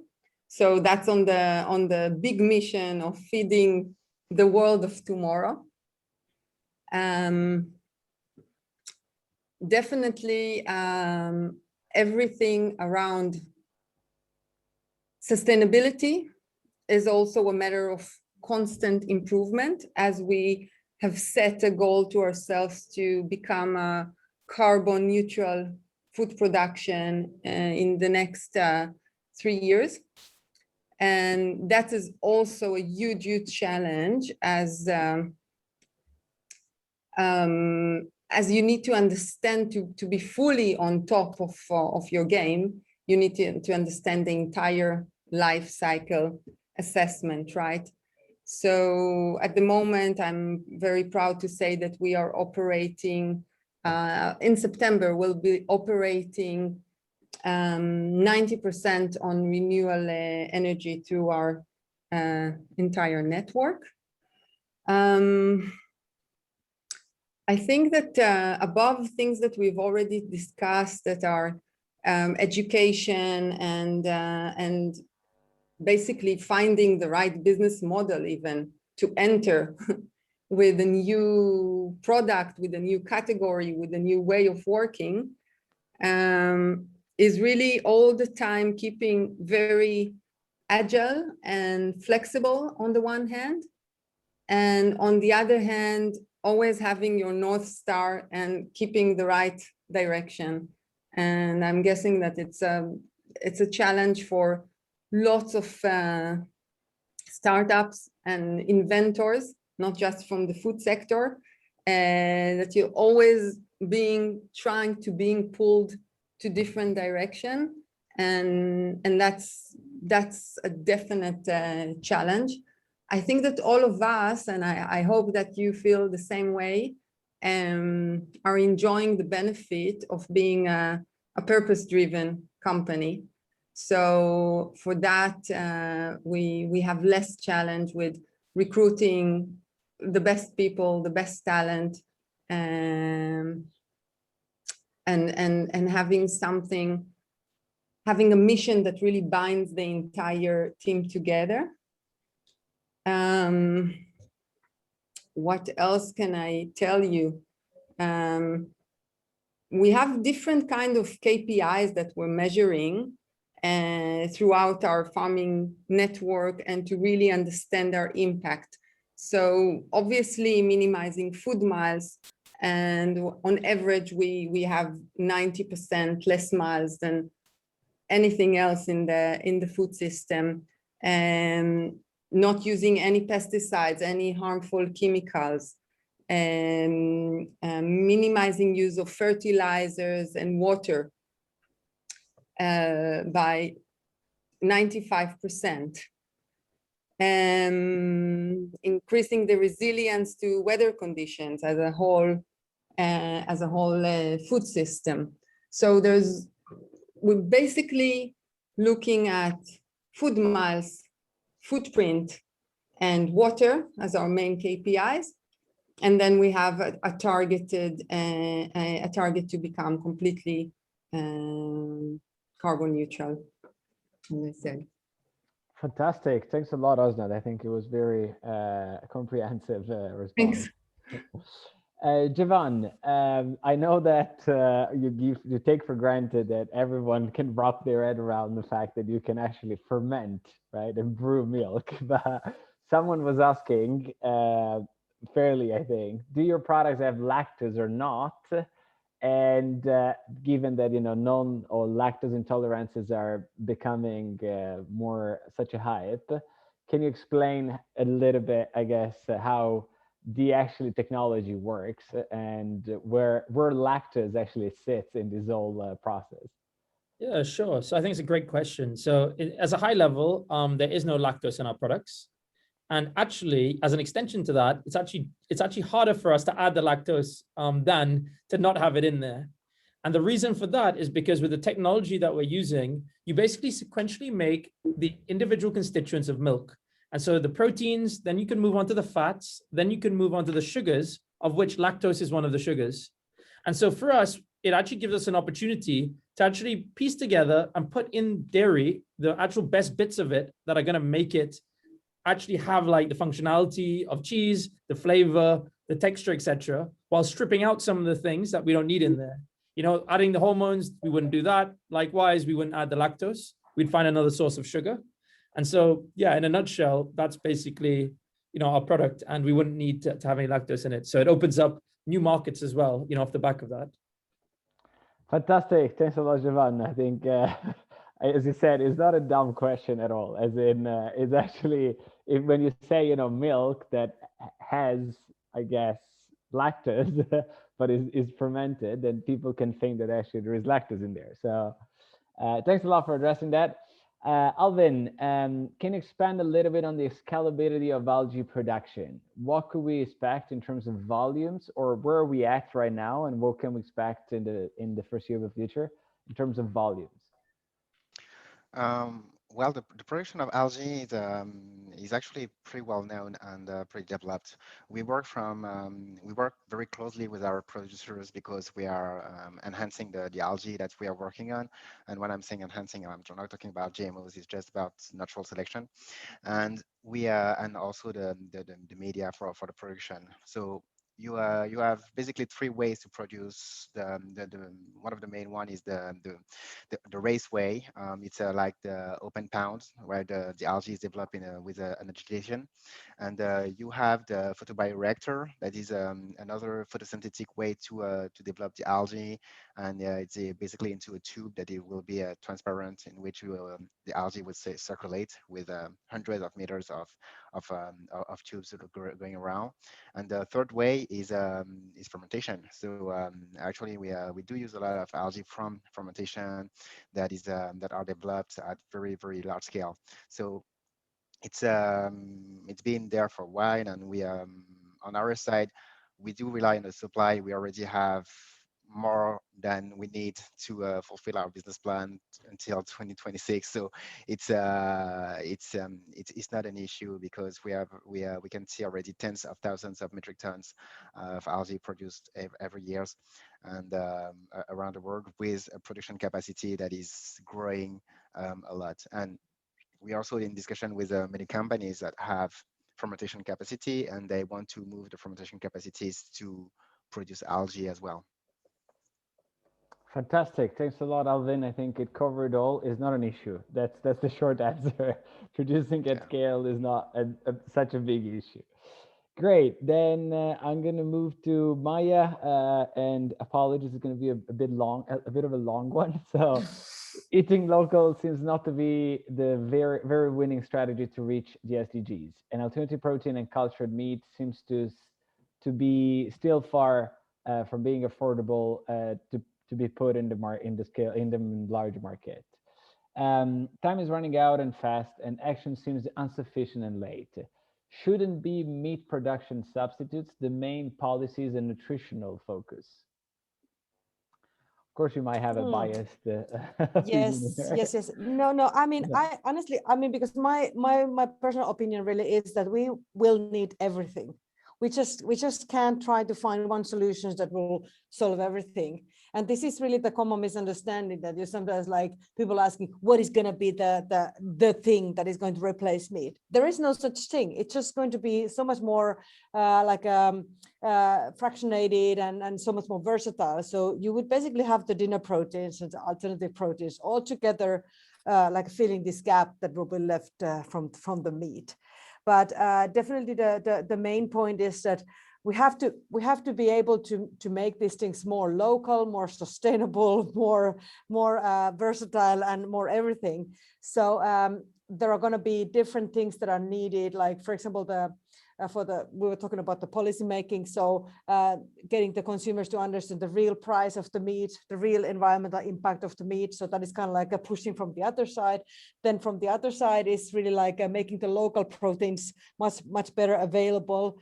I don't know if everybody knows it already, but the way how the plant proteins, the ingredients, the isolates are really like generated these days. It's really crazy that, you know, you're growing the crops in one continent, then you're sending them to another continent for the isolation, and then sending them to the third continent for making the actual end products, and then like giving to the consumers. So those things just don't make any sense. You really have to be able to really utilize the local protein sources, to really utilize the plant proteins in much smaller scales, and really to be able to have the cost efficient supply chains, just in the same way as you have the dairy systems these days. That you have the big ones for the whole country, and then you have the small ones for one local production, etc., etc. So the plant-based and alternative protein-based like version of that needs to be that we will have everything. We will have everything that is going to be needed. Yeah, but it really requires a lot of this collaboration and a lot of thinking for the new solutions. But there's not going to be one size fits all. Fantastic. Thanks a lot, Maya, for this. Osman, do you wanted to add anything? No?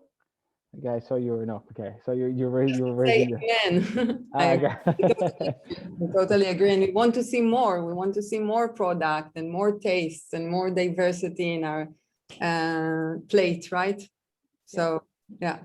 The more the merrier, right? The more solutions, the merrier, I guess. Absolutely. Fantastic. Fotis, we have one that actually is coming from our team, and is the following. We know that scaling insect breeding is a challenge, right? Can you talk us through what has been your experience so far from, I guess, creating the first modular, element to actually start breeding to scaling it, and how did you guys manage to do that? Thanks for that, Alessio. And are we talking about breeding as in the flies or growing the larvae? Yeah, the flies. The flies, yes. Yeah, it took us quite some time to figure it out because this specific type of insect, which is called the black soldier fly, is very picky about how it mates and requires specific volume and lighting and a number of flies in there and a few other things. So yeah, it started by us like playing with various different lights and different sizes. And in the beginning, we had a greenhouse on wheels that would just like push out in the sun every morning just to make sure we can do it in the first instance while we're working on the artificial lighting. But then again, like something to note about insects is that even though we produce animal feed, it's still livestock. And it's important that it happens in certain contained environments. Like we wouldn't have a massive warehouse just full of flies everywhere. You want to contain that to manage disease, to manage peaks and troughs of the egg production and so on. So, we gradually went to that. And then maybe because I'm an engineer by training as well, I always try to, avoid over automating things that we don't have to. And breeding is one of them because, handling the neonate larvae or the eggs is quite a fragile process, and we can spend a lot of time on developing a robot that can do that, but actually, humans can do that within a few minutes versus feeding, which is a repetitive process. So an element of scaling that was to decide, do we actually need to automate certain elements at this stage or not? So we can focus on the biology behind it, for example. So yeah, I'd say there was a challenge both from a technological and scientific perspective. Scientific wise or biological wise, how do you what do they need to mate? And then technology or engineering wise, how do you design that? And it took us about, let's say, 2 years maybe to get to a point that it's it's stable. Did that answer your question? Yes, it does indeed, Fotis. Okay. And again, it's I remember back in the Bay Area, I used to work with a company called Tiny Farm, which we're trying to basically do it for insects and edible insects. But I remember their biggest challenge was really that one, how do we go from creating one module to creating 1,000 of this module and then producing for the feeding industry, for the edible industry, and that's why I guess you condense it in a couple of minutes, 2 years worth of experiments and yeah. And we've also found that smaller systems are easier to manage generally. So breeding in a container versus breeding in a massive warehouse or massive factory, it's just easier to control. Yeah. Fantastic, guys. We just have really one for all of you, which I think is always a good one to ask, and is a bit of a spoiler of hopefully what's ahead for you guys in your journey.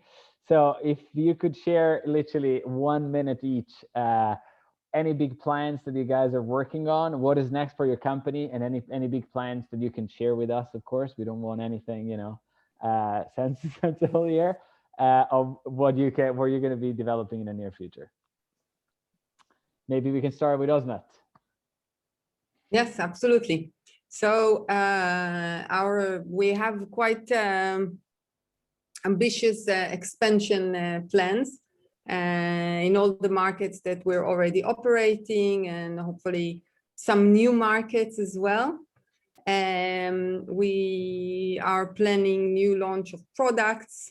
I think I said it before, but we're super excited to bring lots of kinds of tasty mushrooms into the market, and peppers and berries and tomatoes. And the last thing that I can share with you that is very also dear to my heart, and is the fact that we'll be having collaborations with other farmers and entrepreneurs joining our network and kind of leveraging the technology and the know-how to grow their products, or to grow products for their food, for like more processed food that they do. So yeah, that's on Infam, growing the network, inviting more people to join, and bringing good food. Exciting, to say the least. Thank you, Osnat, for sharing that. Maya. Okay, yeah, from our side, it's of course that, you know, we are all the time launching a new area. So it's now launching the fourth continent already anyways. But the thing is that, yes, we do have our own products, but we also really do want to help the industry. So our aim is to really have products that can help anybody to really make great plant-based products, and also like more protein-rich products, more nutritious products. So we have created this set of industrial ingredients that will be the shortcut for the new next generation products for any industrial player. Wow, so I guess you'll be busy as well. Yes. Jevan. Yeah, so for us, I guess, you know, we're really focused internally on the R&D side of things, and just getting, you know, some key milestones under our belt. And what that is going to lead us to is another fundraising round, which we're hoping to kick off in the next couple of months, which will allow us to go from some of the good work our scientists are doing in the lab to some larger scales. So again, you know, as these guys said, collaboration is something that we're looking at. And to be able to collaborate with people, you obviously need more material, so you can plug in with different, you know, different ways and more nuanced ways with other innovators out there. And so that's really our aim for the coming months, to just, you know, do enough on the lab side to then raise the fundraising round, to then get to the next level really, and make this all a reality. Fantastic, Jevan. So I guess you'll be dealing with a lot of investors while building the new supply chain, because that's what it takes, right? To basically go from a small to large scale. Lots of fun. Lots of fun indeed. Fotis. Yes, we are rolling out our X1 units now to farms. We have 5 farms live at the moment, and we're going to be rolling that out over the next few months. And also we are launching a processing line as well to process the fully grown larvae into different ingredients, because right now we feed whole to chickens. And we are pretty close on figuring out what would be the product that we want to launch for the human food market next year. But we'll see. Wow, so first cracking the feeding to then move to the edible human consumption one. Exciting. Yep. That's fantastic. Thank you for this, Alvin. Last but not least, I know you wanted you like to.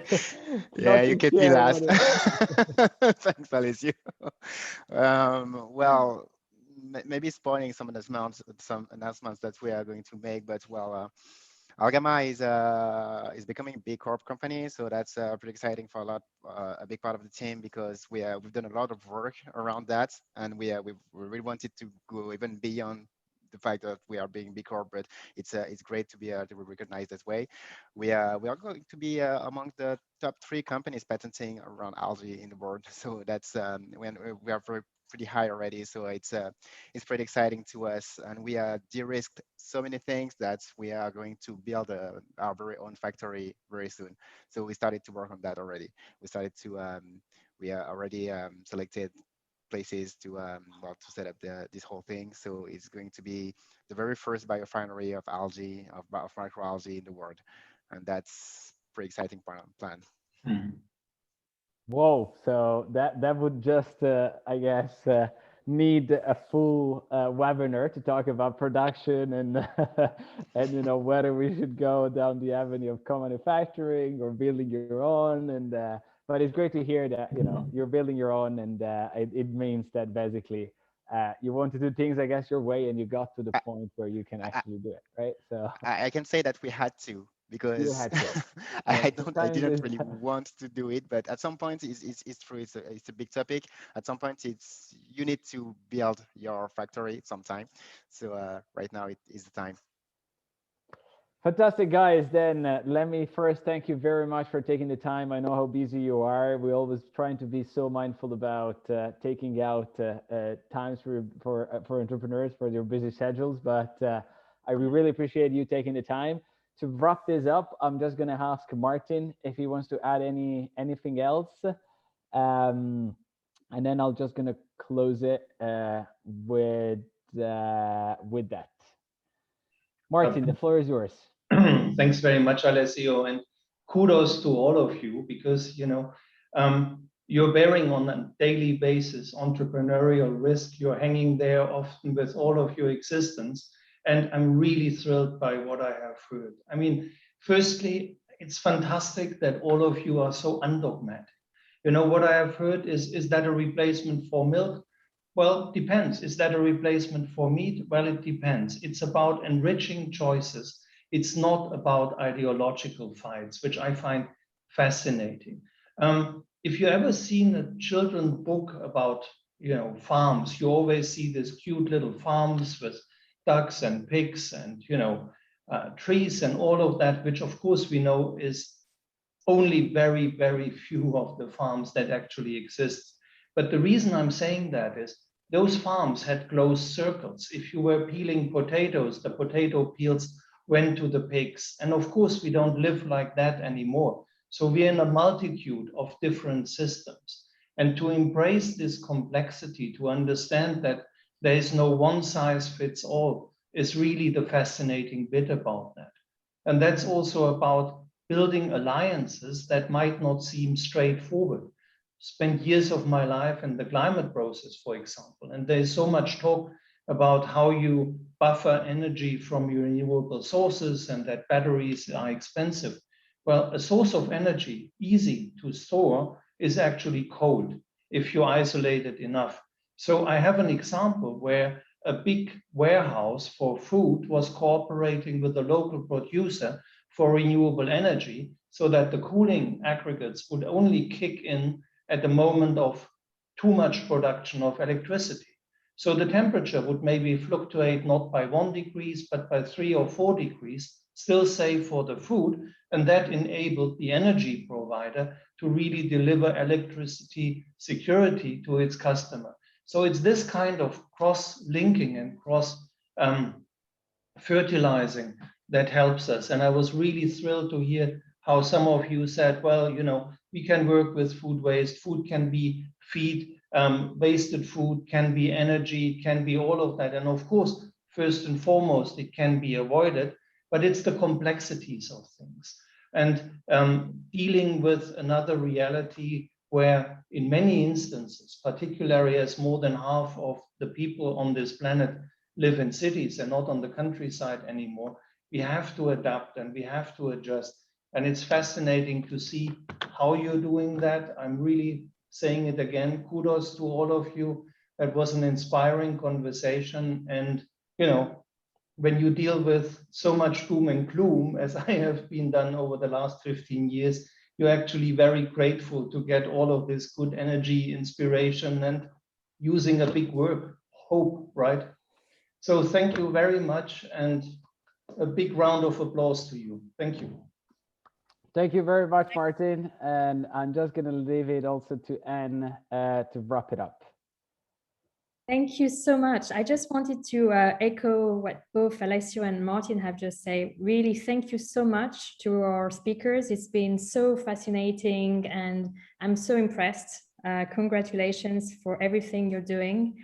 You know, I also come, like Martin, from a diplomatic community.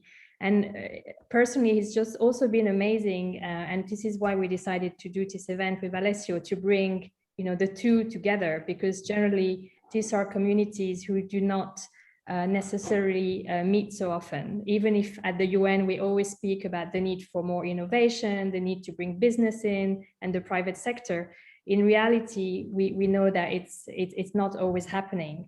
And the key words of what you've mentioned, collaboration. So it's collaboration among you, with investors, with scientists, but also collaboration between different worlds, like international institutions and governments and business, and at different levels, the global, the regional, and the national level. So really, thank you. It's so impressive to see your creativity, your passion, your drive, your engagement. Thank you. Thank you very much, everyone, for taking the time also to attend this webinar with us today. And we'll make it available online as well in the next week or so. And if you have any other question for us or want to learn more about what we do, then don't hesitate to drop us a line at info@forwardfooding.com. Thank you. Thank you. Thank you so much. Thank you. Cheers. Thank you. Bye-bye. Bye.